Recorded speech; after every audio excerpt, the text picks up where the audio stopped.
এই সব সুন্নত লয়ে আমগরে সে কি লাগিল মৌলভীবাজারে মাশাআল্লাহ এগুলা নাই, এখানেও আছে। এগুলোর অবসান ঘটুক, আমরা চাই কি চাই না? আর কত এই ছোটখাটো বিষয় নিয়ে আমরা এই বিভেদের প্রাচীর আর দেয়ালকে উঁচু করবো আমাদের মাঝখানে? কবে আমরা ঐক্যের সিন্ডিকেট করব? কবে? আর কবে সাদা মনের মানুষ হব? কবে? আর কত? অনেক হয়েছে, আন্না এবার থামেন। বিভেদের প্রাচীরকে ভেঙে চুড়িয়ে দেন। ঐক্যের এমন সিন্ডিকেট করতে হবে যাতে কোনো অপশক্তি ঐক্যকে ভাঙতে না পারে, বানচাল করতে না পারে। চিল্লায় বলেন ঠিক কিনা? এজন্য মিউচুয়াল রেসপেক্টের দরকার, পারস্পরিক শ্রদ্ধাবোধ সব ক্ষেত্রে, রাজনীতিতে, সামাজিক অ্যাক্টিভিটিসে আমাদের আলেম ওলামাদের মধ্যে পারস্পরিক শ্রদ্ধাবোধের দরকার। মিউচুয়াল রেসপেক্ট, কেউ কাউরে রেসপেক্ট করে না। আমি যেটা বলছি এটাই সব, বাকি সব হারাম, এরকম বলে না অনেকে? এরকম যেন না করি। তাহলে মসজিদ সবার, মসজিদ আল্লাহর হাবিব সাল্লাল্লাহু আলাইহি ওয়াসাল্লাম খ্রিস্টানদেরকে মসজিদে ঢুকতে দিয়েছে, আর আমরা মুসলমান ভাইয়ের জন্য মসজিদে তালা ঝুলাই দিই, আছে না নাই? আল্লাহর হাবিব সাল্লাল্লাহু আলাইহি ওয়াসাল্লাম কোথাও গেলেই প্রথমে মসজিদ বানাতেন। কি বানাতেন? মসজিদ বানাতেন। মক্কা থেকে হিজরত করে মদিনায় আসলেন, কুবায় থাকলেন কয়েক সপ্তাহ। কুবা পল্লীতে তিনি মসজিদ বানালেন, মসজিদ কুবা। ওখানে প্রতি শনিবার কেউ যদি ওযু করে ওখানে যে 2 রাকাত নামাজ পড়ে, একটা কবুল উমরার সওয়াব আল্লাহ তাআলা তার আমলনামায় দিয়ে দেয়। মসজিদে কুবা বানালেন। তারপরে মদিনায় এসে মসজিদে নববী বানালেন আল্লাহর হাবিব সাল্লাল্লাহু আলাইহি ওয়াসাল্লাম, মসজিদে নববী। এটা ছিল আল্লাহ রাসূল সাল্লাল্লাহু আলাইহি ওয়াসাল্লামের বৈশিষ্ট্য। কোথাও গেলেই তিনি মসজিদ বানাতেন, মসজিদে নববী। হায় রে, এখন তো কত সুন্দর মসজিদ আমরা দেখি, আমরা যে সালাত পড়ি। আল্লাহর হাবিব সাল্লাল্লাহু আলাইহি সাল্লামের সময় মসজিদে নববী কি এরকম ছিল? কথা বলেন। ফ্লোর ছিল বালুর ফ্লোর। কিসের ফ্লোর? আমাদের মসজিদের ফ্লোর কিসের? টাইল। আল্লাহ রাসূল সাল্লাল্লাহু আলাইহি ওয়াসাল্লামের মসজিদে নববীর ফ্লোর কিসের? কথা বলে না তো আওয়াজ করে উত্তর দেন না কেন? কষ্ট হচ্ছে? দুপুরে খাইছেন না সবাই? কেন খান নাই কেন? রোজা রাখছিলেন? হ্যাঁ, ফজর বাদে আইছি। আচ্ছা ঠিক আছে, ঠিক আছে। আচ্ছা, সাউন্ড নাই, কথা শোনা যায় না? এটা শুনলা কেমনে? জিজ্ঞেস করলাম কথা শোনা যায় না, কয় না। তো এটা শুনলা কি করে? মানে অল্প শোনা যায়, তাই তো? একটু পরে আমার বিদায় ঘন্টা বাজবে, আমি চলে যাব। এই তোমরা ডিস্টার্ব করতে করতে আমার সময় শেষ। তোমাদের লস, আমি আমার টাইমের 1 মিনিট বেশি যেতে পারবো না, কারণ এখানে আসরের সালাতের আযান শুরু হয়ে যাবে, এরপরে কোনো কথা নেই। আর বক্তব্য লম্বা করা এটা বিদআত। এই বিদআতকে আমি সুন্নাতের মধ্যে আনতে চাচ্ছি। একটা সময়ে একেবারে কমায় নিয়ে আসি। এত প্রোগ্রাম আমি করতে চাই না। আমি ঘোষণা দিচ্ছি আগামী বছরে সারা বাংলাদেশ আমার প্রোগ্রাম হবে 50টা। কয়টা? 50টা। এরপরের বছর 30টা, এরপরের বছর 20টা। বিভাগীয় প্রোগ্রাম করলেই চলবে আমার। এক এক বিভাগে যে 2 দিন 3 দিন খালাস। এত দরকার নেই, এত লম্বা করে বক্তব্যের দরকার নেই। আধা ঘন্টা চুপ করে শোনেন, কয়েকটা মেসেজ ড্রপ করি, take it with you to your home, then practice and apply in the society. নিয়ে যান, আমল করেন, সমাজে কাজে লাগান। সমাজকে আলোকিত করে দিবে কে? খুতবাতুকুম তাওয়িলা, সালাওয়াতুকুম কাসীরা। আল্লাহ হাবিব সাল্লাল্লাহু আলাইহি ওয়াসাল্লাম বললেন, কিয়ামতের একটা আলামত, কিয়ামতের আগে তোমাদের বক্তব্য হয়ে যাবে লম্বা, সালাত হয়ে যাবে খাটো। সালাতের পরে তাসবিহ করতে চায় না লোক, ব্যস্ত, মহা ব্যস্ত, সুপার বিজি। কোথেকে আসছে এই ব্যস্ততা? আপনি রবের সাথে মুনাজাত, না যাই না জীবনাজাত, আপনার রবের সাথে একাকী নীরবে কথা বলতে মনে চায় না আপনার? এত তাড়াহুড়ো কিসের? ধীর স্থির হন, একটু স্থির হন, একটু মনোদৈহিক প্রশান্তি অর্জনের চেষ্টা করেন। সব সময় ব্যস্ত, ধাক্কাধাক্কি, উচ্ছৃঙ্খলা, এগুলো আমাদেরকে শেষ করে দিয়েছে। এজন্য লম্বা চড়া বক্তব্য ঠিক না। বক্তব্য শুনতে আমাদের ভালো লাগে, আমল করতে ভালো লাগে না। বক্তব্যটা শেষেই সিগারেট ধরায়, আছে না নাই? মাহফিল শেষেই বিড়ি ধরায়, কয় চমৎকার ওয়াজ করছে হুজুরে। ওয়াজটা সেরকম হয়েছে, অনেক কণ্ঠ সুন্দর হুজুরের। এতদিন ইউটিউবে দেখতে, আসছে সরাসরি দেখে, আছে না নাই? কি লাভ হয়েছে? লাভটা হয়েছে কি? এই যে মাহফিল শেষে বিড়িটা ধরাইলেন আর গেলেন, কোনো লাভ হয়নি। এগুলি থেকে বেরিয়ে আসতে হবে। বছরের পর বছর আমাদের শিখানো হয়েছে একভাবে। কেউ এই পরিবর্তন, আওয়াজ আপনাকে তুলতে হবে। আওয়াজ তোলার জন্য এত মানুষ লাগে না, আপনি একাই যথেষ্ট। আপনি দাঁড়ান না সামনে, দেখবেন আপনার সামনে কেউ টিকে থাকতে পারবে না, ঠিক কিনা? কিন্তু আপনার শক্ত সিদ্ধান্ত লাগবে, পরিবর্তনের জন্য শক্ত মানসিকতা লাগবে যে আমি পরিবর্তন করতে চাই। We have to change. যুগ জামানা পাল্টে দিতে চাই না। এক মানুষই আনতে পারে জাতির জাগরণ। এক মানুষই বিপদকালে বাঁচায় কাফেলায়, ক্ষুদ্র ডিঙ্গি বাঁচায় জাহাজ অসীম দরিয়ায়।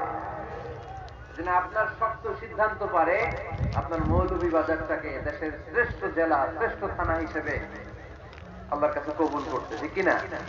এই জন্য লম্বা ছোটখাটো অল্প একটা মেসেজ নিয়ে যেতে পারলেই that's enough.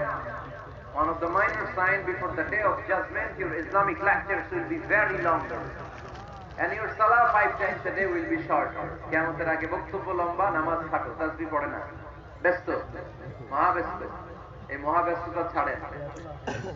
কোরআন সুন্নাহ করলে কাতার মাঝে আমরা হাদিস ইসলামের নাকে আর কপালে লেগে যেত। তিনি সালাম ফিরিয়ে সাহাবাদের দিকে মুখ ফিরিয়ে বসলে দেখতেন প্রতিটা সাহাবীর নাকে আর কপালে কাদার মাটি মিশে আছে। তার মানে প্রিয় নবী ইসলামের মসজিদে নববী ছিল কাঁচা, কিন্তু মুসল্লি ছিল পাকা। আমাদের মসজিদগুলো হয়েছে পাকা, কিন্তু মুসল্লি কাঁচা, ঠিক কিনা? ফজরের সালাতে মানুষ নাই। ইমাম সাহেব মসজিদের ইমাম, মাশাআল্লাহ। আপনাদের এখানে মসজিদে ফজরের নামাজে কয় কাতার হয়? 5 জন 6 জন। কেন এত কম? কেন? হ্যাঁ, আসে না, আসতে চায় না লোক। এই যে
আলহামদুলিল্লাহ পড়েন সবাই, আরো জোরে পড়তে হবে আলহামদুলিল্লাহ। ফজরের জামাতে লোক যায় না, এটা একটা মহামারী।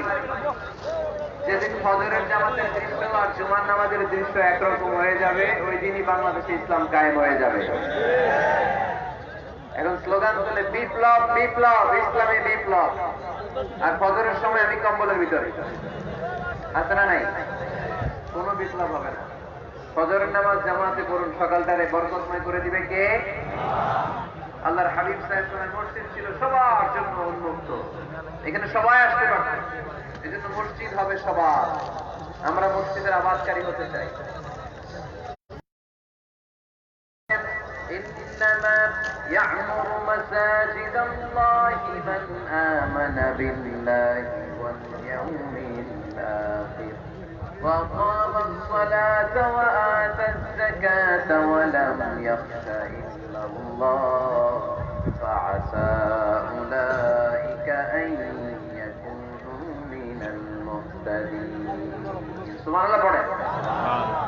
রব্বুল আলামিন বললেন মসজিদের আবাদকারী হবে তারা যারা আল্লাহর প্রতি ঈমান আনে, আখিরাতের প্রতি ঈমান আনে, যারা সালাত কায়েম করে, যারা যাকাত আদায় করে, যারা দুনিয়ার কাউকে ভয় পায় না, ভয় পায় একজনকে, চিল্লায় বলেন তিনি কে?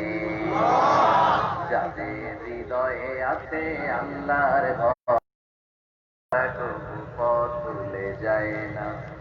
আল্লাহর প্রেম ছাড়া এই দুনিয়া কারো কাছে কোনো কিছু চায় না, ঠিক কিনা? তাহলে যারা মসজিদের আবাদকারী এরা ভয় পায় একজনকে, চিল্লায় বলেন তিনি কে? মসজিদের আবাদকারীদের প্রথম গুণ, তারা আল্লাহয় বিশ্বাস করে, তারা আখিরাতে বিশ্বাস করে, তারা সালাত কায়েম করে, তারা যাকাত আদায় করে, তারা আল্লাহ ছাড়া পৃথিবীর কাউরে ভয় পায় না। আল্লাহ বলেন ফাআসা উলাইকা আন ইয়াকুনু মিনাল মুহতাদিন, আশা করা যায় তারাই হলো হেদায়েতের রাস্তার উপরে আছে। ঠিক কি না? তারাই মসজিদের আবাদকারী, যারা মসজিদে যায় সালাত আদায় করে। এখন মসজিদের আবাদকারী আপনি হতে চান, আপনি মসজিদে যান না, আপনি আবাদকারী হতে পারবেন? মসজিদের অনেক সভাপতি আছে মসজিদে যায় না, আছে না নাই? মৌলভীবাজারে এই সমস্যা বোধহয় নাই। মসজিদের সেক্রেটারি মসজিদে যায় না, আছে না নাই? তাহলে হইলো, এটা হইলো, এটা মেনে নেওয়া যায়? এই জন্য সভাপতি সাহেব আপনি কষ্ট করে মসজিদ বানিয়েছেন, মসজিদে যাবেন। এই কথা বলুন কেন? এত দিকে বিশৃঙ্খলা হইলে কেমন হবে? বসেন আর অল্প কয়েক মিনিট। সভাপতি সাহেব আপনি মসজিদে যাবেন, সেক্রেটারি সাহেব আপনি মসজিদে যাবেন, তাহলে আপনি সঠিক মসজিদের আবাদকারী হবেন। ঠিক কিনা? আমরা মসজিদের আবাদকারী হতে চাই ইনশাআল্লাহ। পড়েন উমরানুল মাসাজিদ, মসজিদের আবাদ কি করে করতে হয়? মসজিদ আবাদ করার এক নাম্বার মাধ্যম হচ্ছে মসজিদ নির্মাণ করা। কি করা? নির্মাণ করা। খেয়াল করবেন, আল্লাহ হাবিব সাল্লাল্লাহু আলাইহি ওয়াসাল্লাম বলেছেন, মান বানা মসজিদান মিন মালিহি ফিদ দুনিয়া বানাল্লাহু লাহু বাইতান ফিল জান্নাহ, যে ব্যক্তি নিজের পকেটের টাকা খরচ করে দুনিয়াতে মসজিদ বানায়, আল্লাহ তাআলা তার জন্য জান্নাতে ঘর বানায়। 7টা জিনিস মানুষ মরে যাওয়ার পরে তার কবরে পৌঁছতে থাকে। ইন্না মিম্মা ইয়ালহাকুল মুমিন মিন হাসানাতিহি বা'দা মাউতিহি, মানুষ মরে যাওয়ার পরেও যে 7টা জিনিস তার কবরে পৌঁছায়, তার মধ্যে একটা হচ্ছে মসজিদান বানাহু, সে যে মসজিদ বানিয়ে গিয়েছে ওই মসজিদের সওয়াব। সুবহানাল্লাহ পড়েন। আপনি টাকা দিয়ে মসজিদ বানিয়ে দিলেন, ওই মসজিদে মুসল্লিরা নামাজ পড়ে, রোজাদাররা এসে ওখানে ইফতার খায়, তাহাজ্জুদ আদায়কারীরা তাহাজ্জুদ পড়ে, তাদের সওয়াবের কমতি হবে না, কিন্তু তাদের সওয়াবের একটা পার্সেন্টেজ সওয়াব যে ব্যক্তি মসজিদ বানালো তার আমল নামে আল্লাহ ঢুকিয়ে দেয়। এজন্য বেশি বেশি মসজিদ বানাতে রাজি আছেন তো? তাহলে মসজিদ আবাদ করার প্রথম মাধ্যম হচ্ছে মসজিদ বানানো। 2 নম্বর মাধ্যম হচ্ছে মসজিদে যে জামাতে সালাত আদায় করা। জামাতে সালাতুল জামাআ তাফদুলু সালাতাল ফরদি ব27 দারাজা। ঘরে নামাজ পড়লে একা একা পড়লে যেই সওয়াব, জামাতে পড়লে 27 গুণ বেশি সওয়াব। সুবহানাল্লাহ বলতে পারলেন না? হে নামাজি আমার ঘরে নামাজ পড়ো আজ, দিল মে তোমার চরণ তলে হৃদয় যায় নামাজ। হে নামাজি আমার ঘরে নামাজ পড়ো আজ, দিল মে তোমার চরণ তলে হৃদয় যায় নামাজ। পড়েন আল্লাহু আকবার।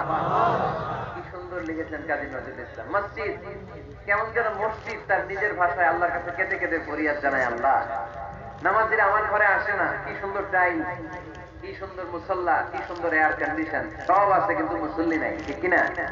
মসজিদ গুলো আল্লাহর কাছে ফরিয়াদ জানায়। এই জন্য আমরা যেন মসজিদ মুখী হই। কি মুখী? আওয়াজ করে বলতে হবে, কি মুখী? মসজিদ মুখী। তাহলে মসজিদ আবাদের 1 নাম্বার পদ্ধতি মসজিদ বানানো। 2 নাম্বার মসজিদে বেশি বেশি যে জামাতে সালাত আদায় করা। 3 নাম্বারে মসজিদের সাথে সম্পর্ক জুড়ে যাওয়া, হৃদয়টা যেন সবসময় মসজিদের সাথে লেগে থাকে। আল্লাহর হাবিব সাল্লাল্লাহু আলাইহি ওয়াসাল্লাম বললেন, সাবআতুন ইউযিল্লুহুমুল্লাহু ফি যিল্লি ইয়াওমা লা যিল্লা ইল্লা যিল্লু। 7 শ্রেণীর ব্যক্তিকে আল্লাহ তাআলা কিয়ামতের দিন আরশের নিচে ছায়া দিবে, যেদিন আল্লাহর আরশের ছায়া ছাড়া কোনো ছায়া পৃথিবীতে থাকবে না। সেই দিনটা কি এই দিনের মতো? কিয়ামতের দিনটা আজকের এই দিনের মতো? 50,000 বছর হবে। এটা লেন্থ, এটা ডিউরেশন। ফাআন সাফসাফা লা তারা ফিহা ইওয়াজা ওয়ালা আমতা। তামার জমিন, একটু কল্পনা করেন তো ওই দিনটা কত ভয়ঙ্কর। বাবা ছেলেদের চিনবে না ওই দিন, স্ত্রী স্বামীকে চিনবে না, স্বামী স্ত্রীকে চিনবে না, পীর সাহেব মুরিদ চিনবে না, মুরিদ পীর সাহেবকে চিনবে না, নেতা কর্মীকে চিনবে না, কর্মী নেতাকে চিনবে না। হায় হায়, ইয়া নাফসি বলে কাঁদবে। সূর্যটা মাথার কাছে চলে আসবে, সূর্যের তাপে মাথার মগজগুলো গলে গলে নাকের ছিদ্র আর কানের ছিদ্র দিয়ে টপ টপ করে বেয়ে বেয়ে পড়বে। তৃষ্ণায় মানুষগুলো পাগল পাড়া, জিহ্বাটা বের হয়ে নাভি পর্যন্ত ঝুলতে থাকবে। সেদিন সবাই পাগলের মতো ছুটতে থাকবে, কোন ছায়া নাই আল্লাহর আরশের ছায়া ছাড়া। আল্লাহর হাবিব বললেন, 7 শ্রেণীর ব্যক্তিকে আল্লাহ তাআলা আরশের নিচে ছায়া দিবেন। এর মধ্যে এক শ্রেণীর ব্যক্তি রাজুলুন কলবুহু মুআল্লাকুন বিল মাসাজিদ, ওই ব্যক্তি যার হৃদয়টা সবসময় আল্লাহর মসজিদের সাথে লেগে থাকে। মসজিদের সাথে যার হৃদয় লেগে থাকে তাকে আরশের নিচে ছায়া দিবে কে? এজন্য মসজিদের সাথে যেন আমাদের হৃদয়গুলো লেগে থাকে। অনেকেই দেখবেন এত ভালো নামাজি, জোহর করে টেনশন করে আসরটা কই করবো, আসর করে চিন্তা করে মাগরিবের সময় আমি কোথায় থাকবো, মাগরিবের সময় টেনশন, এসাটা হয়ে গেলেই তো শেষ। এরকম লোক আছে না নাই? এদেরকে সেই কঠিন ভয়াবহ দিনে আরশের নিচে ছায়া দিবে কে? তারপরে মসজিদ আমাদের 4 নাম্বার পদ্ধতি, মসজিদকে পরিচ্ছন্ন রাখা, মসজিদকে ঝাড়ু দেয়া। মসজিদকে যারা পরিষ্কার করে তাদের হৃদয়ের যন্ত্রণা দূর করে দেয় কে? সাইয়েদনা ইব্রাহিম আলাইহিস সালাম এবং ইসমাঈল আলাইহিস সালামকে আল্লাহ তাআলা আদেশ করেছেন, তাহহিরা বাইতিয়া লিত-তাইফিনা ওয়াল আকিফিনা ওয়ার রুকআই সুজুদ। হে ইব্রাহিম, ইসমাঈল, বাপ বেটা দুইজন মিলে মসজিদ ঝাড়ু দাও। কি ঝাড়ু দাও?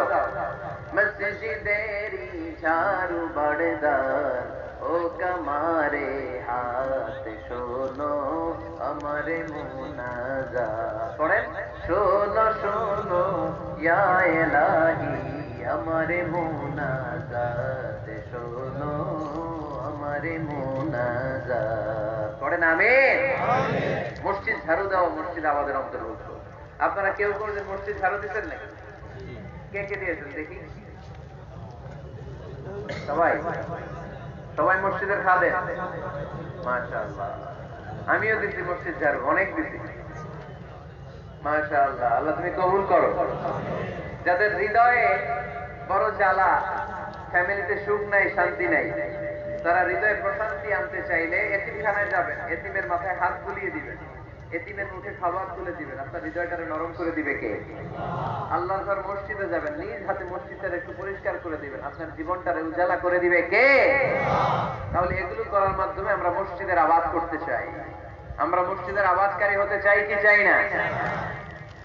আল্লাহর ঘর মসজিদ আবাদ করার মতো শ্রেষ্ঠ কাজ পৃথিবীতে না। এই মসজিদের কিছু আদব আছে, আল্লাহ রাসূল সাল্লাল্লাহু আলাইহি ওয়াসাল্লাম বলেছেন, এই আদবগুলো মেনটেন করে যেন আল্লাহর ঘর মসজিদের সাথে আমরা ব্যবহার করি।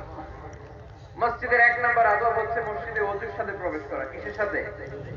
ওযু করে পরিচ্ছন্ন হয়ে মসজিদে প্রবেশ করা।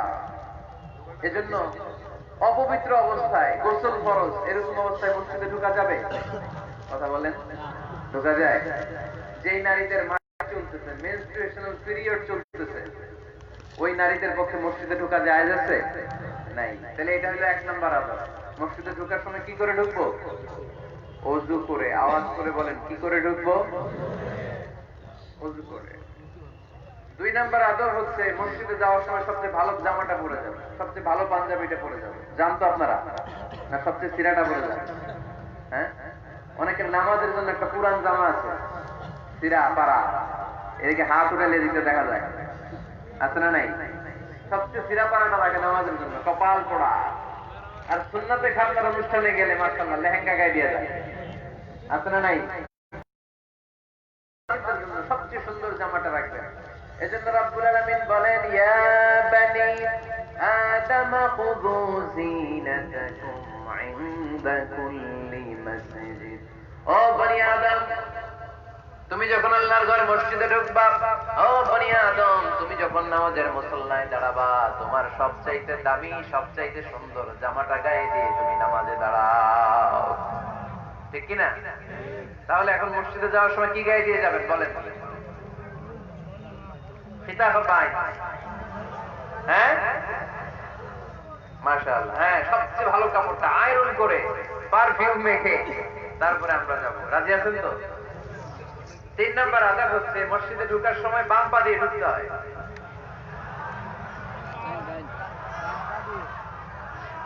কোন পা? আরো জোরে। এদেরকে গুতা মারা লাগে, নাহলে আওয়াজ বাড়ে না। ভলিউম টাইট করতে হয়, ভলিউম হাই করলে আর করে পারে, এমনি বলতে চায় না। ঘটনা কি? হ্যাঁ, খায় নাই। বদরের যুদ্ধ হয়েছিল রমাদানে, কোন সাহাবী খায় নাই, না খাইয়া একেবারে সাইজ করে দিতে কাফেরদেরকে। আমরা না খেলেও আমাদের হৃদয়ে ঈমানী শক্তি আছে না নাই? এই তো বললাম, ঈমানী শক্তি আছে। এতক্ষণ আসছিল কই? মসজিদে ঢোকার সময় কোন পা দিয়ে? এগুলো মনে থাকে আমাদের? ভুলা যাই আমরা, খেয়াল থাকে না তো এগুলা? এত কিছু মনের মধ্যে রাখলে একটু মনে থাকবে কেমনে? মসজিদে ঢোকার সময় কোন পা? আরো জোরে। বেরোয়ার সময় কোন পা? মনে থাকবে? মসজিদে যখন ঢুকবেন ডান পা দিয়ে ঢুকবেন আর দোয়া পড়বেন, আউযু বিল্লাহিল আযীম ওয়া বিওয়াজহিল কারীম ওয়া সুলতানিহিল কাদীম মিনাশ শাইতানির রাজীম। বিষ্ণু ইসলাম বললেন, যে ব্যক্তি মসজিদে ঢোকার সময় এই দোয়াটা পড়বে, শয়তান আফসোস শুরু করে, সে বলে, হায় হায়, আজকের দিনের জন্য, সারা দিনের জন্য তো তুই আমার ওয়াসওয়াসা থেকে বেঁচে গেলি, আজকের সারা দিনের জন্য তোরে আমি হারালাম, আজকের সারাটা দিন আল্লাহর পক্ষ থেকে প্রোটেকশন নিয়ে তুই বেঁচে গেলি, আজকের জন্য যা, কালকে তোরে আমি ধরবো। এজন্য এই দোয়াটা পড়ার দরকার আছে না? আউযু বিল্লাহিল আযীম ওয়া বিওয়াজহিল কারীম ওয়া সুলতানিহিল কাদীম মিনাশ শাইতানির রাজীম। চারটা বাক্যের দোয়া। মুখস্থ করতে কষ্ট হলে যে ইউটিউবে চলে যাবে আজকে, ওখান থেকে শুনে আপনারা মুখস্থ করে নেবেন, এই দোয়াটা করবেন, তাহলে ওই দিনের জন্য শয়তানের ওয়াসওয়াসা, টেম্পটেশন, প্রভোকেশন থেকে আপনি আল্লাহ তাআলার প্রোটেকশনে চলে গেলেন। সুবহানাল্লাহ পড়েন। তারপরে আল্লাহর হাবিব বললেন, ঢোকার আগে আমারে সালাম দাও। পড়বেন, আসসালামু আলাইকা আইয়ুহান নাবিয়্যু ওয়া রাহমাতুল্লাহি ওয়া বারাকাতুহু। এই দুইটা জিনিস যখন করে ফেললেন, তখন ডান পা দিয়ে পড়বেন, আল্লাহুম্মা ফতাহ লি আবওয়াবা রাহমাতিক। সুবহানাল্লাহ পড়েন। আল্লাহুম্মা ফতাহ লি, ও আল্লাহ, আমার জন্য তুমি খুলে দাও আবওয়াবা রাহমাতিক, তোমার রহমতের দরজা। তার মানে মসজিদে ঢুকলে রহমত পাওয়া যায় কি যায় না? মসজিদে ঢুকলে পাওয়া যায় রহমত, মসজিদের বাইরে রহমতের কথা আল্লাহ বলে নাই, মসজিদের ভিতরে রহমত। কোথায় রহমত? কোথায়? মসজিদের ভিতরে রহমত আছে না? তার প্রমাণ, মসজিদে ঢুকলেই শান্তি লাগে কেমন জানি, আর ঘুমে ধরে। মসজিদে ঘুমাইছেন কারা কারা দেখি? সবাই ঘুমাইছে? আরে আমি কত ঘুমাইছি, জুমার নামাজের সময় যে কি ঘুম আসে, আসে আসে, কমন পড়ছে, একেবারে কমন হয়ে গেছে, ঘুম আসে, কারণ রহমতের ঝিরি ঝিরি বাড়ি ধারা আল্লাহ তাআলা আরশের উপর থেকে নাজিল করতে থাকে, আর এই রহমতের কারণে হৃদয়টা প্রশান্ত হয়ে যায়, অনেকের ঘুমও চলে আসে, ঠিক কিনা? এজন্য আল্লাহুম্মা ফতাহ লি আবওয়াবা রাহমাতিক, ও আল্লাহ, তোমার রহমতের দরজাগুলো আমার জন্য খুলে দাও। এই দোয়া করলে রহমতের দরজা খুলে দেয় কে?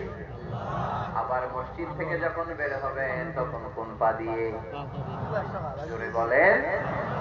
বাম পা দিয়ে কি পড়বেন? আল্লাহুম্মা ইন্নী আসআলুকা মিন ফাদলিক, ও আল্লাহ, তোমার কাছে আমি তোমার পক্ষ থেকে ফদল চাই, মানে রিজিক চাই, রিজিক দেওয়ার মালিককে।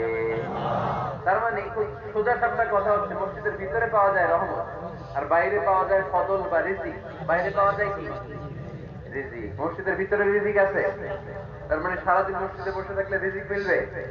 নামাজের সময় নামাজ পড়তে হবে, কাজের সময় কাজ করতে হবে, এটাই হচ্ছে ইসলামের বিধান। নামাজের সময় নামাজ, কাজের সময়। আমি প্রশ্ন করবো, আওয়াজ করে উত্তর দেন। নামাজের সময় কাজের সময়, নামাজের সময় কাজের সময়, এটা মনে থাকবে। এজন্য আল্লাহ বলেন, ফাইযা কুদিয়াতিস সালাতু ফান্তাশিরু ফিল আরদি ওয়াবতাগু মিন ফাদলিল্লাহ। যখন তোমাদের সালাত শেষ হয়ে যায়, আল্লাহর রিজিক অন্বেষণের জন্য আল্লাহর জমিনে তোমরা ছড়িয়ে যাও। নামাজের সময় আসবে, নামাজ শেষ বের হয়ে যাবে, ফান্তাশিরু ফিল আরদ, জমিনে ছড়িয়ে পড়ো। নামাজ শেষ, চেয়ারম্যান সাহেব চলে যাবে ইউনিয়ন পরিষদের ভেতরে, ছাত্ররা চলে যাবে হাই স্কুলে, মেম্বার অফ দ্য পার্লামেন্ট চলে যাবে সংসদে, সেনাবাহিনীর লোকেরা চলে যাবে ক্যান্টনমেন্টে, ব্যবসায়ীরা চলে যাবে তাদের বাজারে, সিএনজি আলাদা সিএনজি নিয়ে ব্যবসা শুরু করবে, রাস্তায় নেমে যাবে, চিল্লায় বলে, ঠিক কিনা? এটাই ইসলামের বিধান। নামাজের সময় নামাজ, কাজের সময়। আচ্ছা, তাহলে প্রথম সুন্নাত পেলাম, পবিত্র হয়ে ঢুকবো, ভালো জামা পরে ঢুকবো, 2 নাম্বার। 3 নাম্বার, ঢোকার সময় কোন পা? বের হওয়ার সময় 4 নাম্বার, মসজিদে ঢুকেই 2 রাকাত। মসজিদে ঢুকে কয় রাকাত পড়েন আপনারা? তাহিয়াতুল মসজিদ, মসজিদকে আপনি ওয়েলকাম জানাবেন, ঢুকেই 2 রাকাত করবেন, ওযু করলেই 2 রাকাত। আল্লাহর হাবিব সাল্লাল্লাহু আলাইহি ওয়াসাল্লাম মসজিদে নববীতে জুমার খুতবা দিচ্ছেন। খুতবা চলাকালীন সময়ে এক সাহাবী এসে মসজিদের মধ্যে বসে পড়লেন। আল্লাহর হাবিব সাল্লাল্লাহু আলাইহি ওয়াসাল্লাম সাহাবীরে বললেন দাঁড়াও। সাহাবী দাঁড়ালেন। আল্লাহর নবী জিজ্ঞেস করলেন কেন বসে বললা 2 রাকাত পড়ছো নাকি? সাহাবী বলে পড়ি নাই। বিশ্বনবী বললেন তাহলে তাড়াতাড়ি 2 রাকাত নামাজ পড়ে বসে যাও। সুবহানাল্লাহ পড়ো। 2 রাকাত পড়ো নাই তো পড়ো, দাঁড়াও, তারপরে বসো। দেখেন খুতবা চলাকালীন সময়ে আমাদের খতিবরা কখনো খুতবা থামায়? কথা বুঝেন নাই? জুমার খুতবা আপনারা শুনেন না? খুতবা চলতেছে, ওই মুহূর্তে ইমাম সাহেবরা কখনো খুতবা থামায়? মাঝখানে কোনো ঝামেলা হলে থামায়? প্রথম খুতবা শেষ, বসে, তারপরে দ্বিতীয় খুতবা। খুতবার মাঝখানে কোনো থামাথামি নাই। কিন্তু আল্লাহর হাবিব সাল্লাল্লাহু আলাইহি সাল্লাম কেমন খতিব ছিলেন দেখেন। আল্লাহর হাবিব সাল্লাল্লাহু আলাইহি ওয়াসাল্লামের খুতবা দেওয়ার স্টাইল এন্ড অ্যাটিটিউড এবং আমাদের খুতবা দেওয়ার স্টাইল এন্ড অ্যাটিটিউড, আল্লাহ রাসূল সাল্লাল্লাহু আলাইহি ওয়াসাল্লাম কত প্রাণবন্ত ছিল। আল্লাহ রাসূল সাল্লাল্লাহু আলাইহি ওয়াসাল্লাম সোসাইটি ওরিয়েন্টেড একটা পার্সোনালিটি ছিলেন, সমাজের মানুষ কেন্দ্রিক, খুব সামাজিক ছিলেন আল্লাহ রাসূল সাল্লাল্লাহু আলাইহি ওয়াসাল্লাম। তিনি দেখলেন একজন বসে বসে, উনি খুতবা থামায় দিলেন। জুমার খুতবা থামায় বললেন এই নামাজ পড়ছো না, পড়ো 2 রাকাত পড়ো। আবার খুতবা শুরু করলেন। সুবহানাল্লাহ পড়বেন না? একবার তিনি খুতবা দিচ্ছেন, দেখলেন আল্লাহ রাসূল সাল্লাল্লাহু আলাইহি ওয়াসাল্লামের 2 জন নাতি হাসান আর হুসাইন রাদিয়াল্লাহু তাআলা আনহুমা, ছোট্ট মানুষ, কাতারের ভিতরে ঢুকে কোন সাহাবী টুপি টান দেয়, কারো পাগড়ি ধরে টান দেয়, একজন এদিকে দৌড় দেয়, আরেকজন ওদিকে দৌড় দেয়। মসজিদে একটা ডিস্টার্ব হচ্ছে। আল্লাহর হাবিব সাল্লাল্লাহু আলাইহি ওয়াসাল্লাম খুতবা থামিয়ে দিলেন। মিম্বার থেকে নেমে আসলেন, 2 নাতিকে 2 হাতে ধরলেন, ধরে আস্তে করে জান্নাতের এই 2 সর্দারকে নিয়ে মিম্বারের উপরে দাঁড়ালেন। এই হাতে এই নাতি, ওই হাতে আরেক নাতি। এরপর দাঁড়িয়ে দাঁড়িয়ে তিনি বাকি খুতবা দিলেন। পড়েন সুবহানাল্লাহ। কত প্রাণবন্ত খুতবা। উনিও খুতবা দিতেন, আমরাও খুতবা দিই। আল্লাহর হাবিব সাল্লাল্লাহু আলাইহি ওয়াসাল্লাম খুতবা দিচ্ছেন। এক সাহাবী এসে বলল ইয়া রাসূলুল্লাহ, মদিনায় দুর্ভিক্ষ, বৃষ্টি নাই, আপনি বৃষ্টির দোয়া করেন। রাসূল সাল্লাল্লাহু আলাইহি ওয়াসাল্লাম খুতবা থামায় দিলেন। থামায় দিয়ে দোয়া শুরু করলেন। আল্লাহুম্মা আসকিনা গায়সান মুগীসান মারিআন মুরিআন নাফিআন গায়রা দার আজিলান গায়রা আজিল। আল্লাহ উপকারী বৃষ্টি দেন, যে বৃষ্টিতে আমাদের ফসল জন্মাবে, সবুজ ঘাস লতা পাতা জন্মাবে, আমাদের গবাদি পশুর রিজিক বাড়বে। এরকম উপকারী বৃষ্টি আমাদেরকে দিয়ে মদিনাটাকে ধন্য করে দেন। বৃষ্টি শুরু হলো। জুমাবার বৃষ্টি, শনি রবি সোম মঙ্গল বুধ বৃহস্পতি শুক্র, টানা 7 দিন বৃষ্টি। এবার বৃষ্টির চোটে মদিনায় বন্যা হয়ে গেছে। এতদিনে দুর্ভিক্ষ, এতদিনে কি? এখন বৃষ্টির বরকতে দোয়া করতে, বৃষ্টিতে এবার বন্যা। যে সাহাবী বৃষ্টির জন্য দোয়া করতে বলেছিলেন, পরের জুমাবারের খুতবার সময় এসে ওই সাহাবী বলেন ইয়া রাসূলুল্লাহ, আবার খুতবার মাঝখানে ইয়া রাসূলুল্লাহ, আর বৃষ্টির দরকার নেই, আর দরকার নেই। এবার বৃষ্টি বন্ধের দোয়া করেন। আল্লাহর হাবিব সাল্লাল্লাহু আলাইহি ওয়াসাল্লাম খুতবা থামিয়ে আবার বন্ধের দোয়া, আল্লাহুম্মা হাওয়ালাইনা ওয়ালা আলাইনা। হে আল্লাহ, আমাদের চারিদিকে দেন, মদিনাতে আর বৃষ্টির দরকার নেই। চিল্লায় পড়েন সুবহানাল্লাহ। এজন্য খতিব হবে এরকম প্রাণবন্ত খতিব। সমাজে কি চলে, কি ক্রাইসিস, কি সংকট, আমরা কোন সমস্যায় ভোগে, আমাদের রাজনৈতিক অঙ্গনে কি সমস্যা, আমাদের অর্থনৈতিক অঙ্গনে কি সমস্যা, আমাদের সামাজিক অঙ্গনে কি সমস্যা, আমাদের পরিবারগুলোর ভেতরে কি ঝামেলা, প্রত্যেকটা কথা মসজিদের মিম্বার থেকে আসার দরকার আছে না নাই? আল্লাহর হাবিব সাল্লাল্লাহু আলাইহি ওয়াসাল্লাম এভাবেই সমাজকে ঠিক করে দিতেন। 2 রাকাত মসজিদে ঢুকে আসতে থেকে আমরা পড়ব। মসজিদে ঢুকলেই কয় রাকাত মনে থাকবে না ভুলে যাবেন? মসজিদে নববী প্রতিষ্ঠিত হয়েছে আগে, পরে বাকি কবরস্থান আছে না নাই? কিন্তু কোন আল্লাহর ওলির কবরস্থানের উপরে যদি মসজিদ বানান, তার উপর লানাত দিয়েছে কে? লাআনা রাসূলুল্লাহ আলাল ইয়াহুদ ওয়ান নাসারা ইত্তাখাযু কুবুর আমবিয়াইহিম মাসাজিদা। আল্লাহর রাসূলের লানত ইহুদি নাসারাদের উপর, কারণ ইহুদি আর নাসারাদের একটা খাসলাত, একটা বৈশিষ্ট্য ছিল, তারা তাদের নবীদের কবরের উপরে মসজিদ বানায় ফেলত। এটা করা যাবে? এজন্য এলাকায় এলাকায় এই ঝামেলা, কবর আর মসজিদ হবে আলাদা। আবার মসজিদের কেবলার দিকে যেন কবরস্থান না হয়, তাহলে শিরক হওয়ার সম্ভাবনা আছে না নাই? খুব সাবধান, আল্লাহ সব মাফ করে কিন্তু শিরক মাফ করে না, ঠিক কিনা? শিরক হচ্ছে মহাপাপ, সব পাপের বাপ। এজন্য আমরা সব করলেও শিরকের গুনাহ মুসলমান কখনো করতে পারে। এরপর আল্লাহর হাবিব বললেন মসজিদকে পরিষ্কার পরিচ্ছন্ন রাখো, এটাও মসজিদের আদাব। মসজিদে আতর লাগিয়ে দেন, বাকুর জ্বালিয়ে দেন। আপনাদের এই এলাকার মধ্যে তো বাকুরের অভাব নাই, আগরের অভাব নাই, ঠিক কিনা? গতকাল প্রোগ্রাম ছিল কই? সুজানগর, আগরের রাজধানী। আগর চিনেননি আপনারা? হ্যাঁ, এই যে তেহনিল উদ পারফিউম, আপনাদের এই যে মাহতাব সাহেবের আল হারামাইন, এরপরে যে আজমল কোম্পানি, এও আপনাদের এই মৌলভীবাজার এলাকার, এরকম অনেক কোম্পানি আছে দুবাই ভিত্তিক, গোটা বিশ্বে ওনারা ব্র্যান্ডিং করেছে। এগুলোর র ম্যাটেরিয়াল, কাঁচামাল যায় হচ্ছে আপনাদের মৌলভীবাজার থেকে। ছেলের বউ শাশুড়ির ওয়াজ গতকাল করছে, শুনে নিন। শাশুড়ি আর বৌমার কিলাকিলি, গতকালের ওয়াজের বিষয় ছিল কি? শাশুড়ি বৌমার কিলাকিলি কি করে থামাবেন, শুনে নিন। আচ্ছা ঠিক আছে, মুফতি সাহেবদের কাছ থেকে জেনে নেবেন এই প্রশ্ন। আমি উত্তর দিলে আবার কিলাকিলি লেগে যাবে বাংলাদেশ। কিলাকিলির দরকার নেই। সম্মানিত ভাইয়েরা, মসজিদ পরিষ্কার পরিচ্ছন্ন রাখবেন, এই বাকুল জ্বালাবেন, দেখে দিন এই পারফিউম গুলো ছড়িয়ে দিবেন। মসজিদের মধ্যে অনেক মসজিদের দুর্গন্ধ আছে না নাই? এই কার্পেটের মধ্যে ময়লা, পরিষ্কার করেন। আল্লাহ হাবিব সাল্লাল্লাহু আলাইহি ওয়াসাল্লাম বলেছেন, খবরদার, আম্মা জান আয়েশা বর্ণনা করেন, আমার রাসূলুল্লাহ সাল্লাল্লাহু আলাইহি ওয়াসাল্লাম বিবিনাইল মসজিদ বিদুয়া ওয়া আন তুতাইয়াবা ওয়া তুনাদ্দাফ, আমরা যেন এলাকা এলাকায় মসজিদ বানাই, মসজিদগুলোকে যেন পারফিউম দিয়ে, আতর দিয়ে সুগন্ধময় করে দেয়, বিশ্বনবী আদেশ করেছেন। সুবহানাল্লাহ পড়ুন। এজন্য কোনো অপরিচ্ছন্ন মসজিদ থাকতে পারবে না। মসজিদের পাশ দিয়ে গেলে আতরের ঘ্রাণে আমোদ হয়ে লোকজন যেন বুঝতে পারে এটা আল্লাহর ঘর, মসজিদ। চিল্লায় বলেন ঠিক কিনা? এরপরে আল্লাহর হাবিব সাল্লাল্লাহু আলাইহি ওয়াসাল্লাম বলেছেন, মসজিদের আরেকটা আদব হলো মসজিদকে অতিমাত্রায় ডিজাইন না করা। বেশি ডিজাইন করা যাবে না। এমন ডিজাইন করা যাবে না যেটা মসজিদ বুঝাই যায়, এত লাইটিং ফাইটিং করে, এটা কি মসজিদ না কমিউনিটি সেন্টার বুঝাই নাই? আছে, এরকম যেন আমরা না করি। সম্মানিত ভাইরা, বিশেষ করে মসজিদের সামনের দেয়ালে, কোন দেয়ালে? সামনের দেয়ালটা কেবলার দিকে যেই দেয়াল, এই দেয়ালটা হতে হবে ফ্রেশ, যাতে করে মানুষের আকর্ষণ না করে। প্রায় মসজিদের দেয়ালের মাঝখানে দেখবেন আপনি, মৌলভীবাজারের কি অবস্থা? সেটা খবর আছে। তো এই যে ক্যালেন্ডার ঝুলায় রাখে, ওইখানে দেখবেন বিভিন্ন মসজিদের ছবি, এতিমখানার ছবি, মানুষের ছবি। তো মানুষ নামাজের পরে আবার ওগুলোও তাকায়, আছে না নাই? প্রথম কাতারের পরে ওইখানে কি লেখা, এগুলো পরে তার ডিস্টার্ব হচ্ছে না? এই মুসল্লির দৃষ্টি যাতে অন্যদিকে না যায়, এটা খেয়াল রাখতে হবে। যদি পারা যায়, মসজিদের সামনে কোনো ঘড়ি টড়ি চলবে না। ঘড়ি মসজিদের পেছনের দেয়ালে, সময়সূচি পেছনের দেয়ালে, সব পেছনে। সময় কয়টা বাজে ইমাম দেখলে চলবে, ইমাম এভাবে দেখে নিবে, আপনারাও দেখে নিবেন। কিন্তু সামনের দেয়ালটা যত সিম্পল করা যায়। আল্লাহর হাবিব সাল্লাল্লাহু আলাইহি ওয়াসাল্লাম নামাজ পড়া অবস্থায় সামনে এমন কিছু রাখতেন না যেটার দ্বারা আল্লাহর হাবিব সাল্লাল্লাহু আলাইহি ওয়াসাল্লামের সালাতে মনোযোগ অন্যদিকে চলে যায়। আমরা যখন সালাত